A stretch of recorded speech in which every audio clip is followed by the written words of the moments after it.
Hello बच्चों, let's read the question.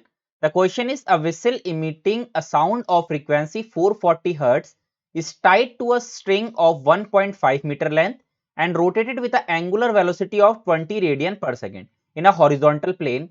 Calculate the range of the frequencies heard by an observer stationed at the larger distance from the whistle. Sound की speed बता रखी है 330. तो देखो यहाँ पे सिनारियो क्या है, पहले इसको ड्रॉ करते हैं. हमारे पास एक सर्कुलर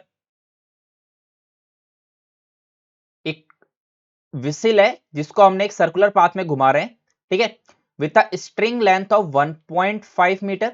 यहां पे कहीं पे एक ऑब्जर्वर है काफी दूर. ये जो ऑब्जर्वर है, इस ऑब्जर्वर को हमको बताना है calculate the range of the frequency, यानी कि हमको मैक्सिमम और मिनिमम बताना है.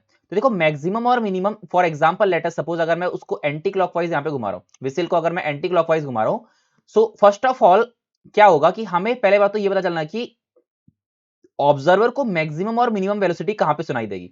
उसको मैक्सिमम सुनाई देगी जब ये, अगर मैं इस पॉइंट से दो टेंजेंट मारता हूं, ठीक है, अगर मैं इस पॉइंट से दो टेंजेंट इसको ड्रॉ करूंगा, यानी कि one is this and another is this one, तो जहां पे ये इसको कट कर रहा है, ठीक है, बेसिकली टेंजेंट है, तो जहां पे ये इसको टच कर रहा है, let's say this is point P and this is point Q, तो इन पॉइंट्स पे हमको क्या करेगा, इन्हीं पॉइंट पे हमको मैक्सिमम या मिनिमम मिलेगा, ठीक है, या तो पी पॉइंट पे हमको मैक्सिमम मिलेगा या फिर क्यू पॉइंट पे हमको मैक्सिमम मिलेगा. बट अगर हम देखें तो हमारी विसिल कैसे जा रही है, एंटी क्लॉकवाइज, तो एंटी क्लॉकवाइज जानी जा रही है, इसकी मैक्सिमम कहां पे मिलेगा, हमको मैक्सिमम फ्रीक्वेंसी जो मिलेगी, मैक्सिमम फ्रीक्वेंसी हमको मिलेगी यहाँ पे पी पे, क्योंकि यहाँ पे अप्रोचिंग है, जो हमारा यहाँ पे सोर्स है, यानी कि विसिल अप्रोच कर रहा है ऑब्जर्वर को, तो यहाँ पे मैक्सिमम होगा. और यहाँ पे वो क्या कर रहा है, यहाँ पे वो हमारा अवे जा रहा है, यानी कि यहाँ पे हमारे पास फ्रीक्वेंसी हमको मिनिमम मिलेगा, ठीक है. तो यहाँ पे देखो क्या है, सबसे पहले तो हम देख लेते हैं हमारे पास वेलोसिटी ऑफ विसिल क्या है. वेलोसिटी ऑफ विसिल जो हमारे पास यहाँ पे हो जाएगा, that is omega into r, और ओमेगा हमको दे रखा है यहाँ पे 20 रेडियन पर सेकेंड मल्टीप्लाइड बाय आर है हमारे पास 1.5, तो ये हो जाएगा 30 मीटर पर सेकेंड. तो 30 मीटर पर second is the velocity of whistle, ठीक है. अब क्या है, अब जो यहाँ पे हम की कॉन्सेप्ट यूज करेंगे, की कॉन्सेप्ट जो हम यूज करेंगे, that is a Doppler effect. The key concept is Doppler effect. Doppler effect क्या कहता है, जो अपरेंट फ्रीक्वेंसी होती है दैट इज इक्वल्स टू जितनी फ्रीक्वेंसी उसकी ओरिजिनल है multiplied by speed of sound in air that is our c minus velocity of observer divided by c minus velocity of source, ठीक है.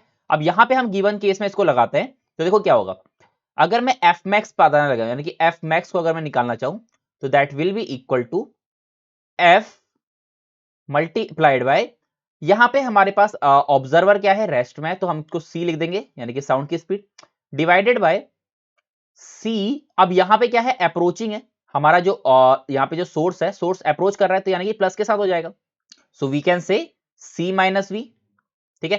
तो यहां पे वैल्यूज पुट करते हैं, हमारे पास फ्रीक्वेंसी क्या दे रखी है 440, और सी दे रखा है हमको यहाँ पे 330 डिवाइडेड बाय 330 माइनस हमारे को अभी हमने स्पीड निकाली विच इज 30, तो यहां से एफ मैक्स जो हमारे पास आ जाएगा that is equal to 484 hertz, ठीक है.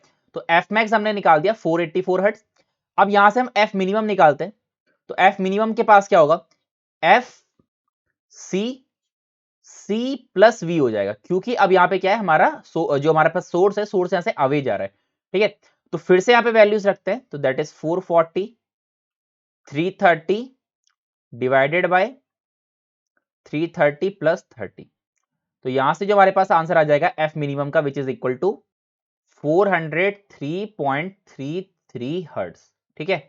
तो जो मिनिमम हमारे पास फ्रीक्वेंसी आ रही है दैट इज 403.33 हर्ट्ज, और जो मैक्सिमम आ रही है दैट इज 484. तो हमको क्या निकालना था, हमको बतानी थी फाइनली रेंज. तो रेंज क्या हो जाएगी इसकी, जो हमारे पास रेंज हो जाएगी, range will be equal to 403.33 से लेके कितना हो जाएगा टू 484 हर्ट्ज, ठीक है. तो the final answer for this question is this thing. Okay, I hope you understood it well. Best of luck.